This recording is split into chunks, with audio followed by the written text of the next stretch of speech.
Kiboy, paano ba laruin to? Madali lang ba yan? Okay. Isa-isa. Pwede namin. Turo namin. Turo namin. O sige, paano ba?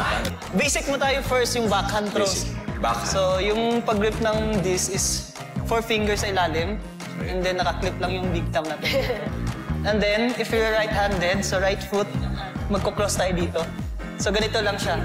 Arms straight lang. And then, swing, follow through. Like this lang.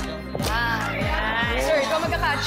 And then, yung catching naman, is, tawag namin dito is pancake. Pancake, okay. If you're dominant hand, right-handed, so yung right hand mo nasa itaas. Nasa taas. Yung basic. Okay. Ay, So, ganito. Try mo, sir. paano yung paa? Kahit saan, kahit ito ano lang. naman. Yan. Basta ganyan lang. Okay, Ganyan lang. sige, sige. Medyo naka-bend konti. Okay. O, pancake, sir. Oh, ayun na. Throw, no. Tapos yung Yan. pag-throw. Follow through lang.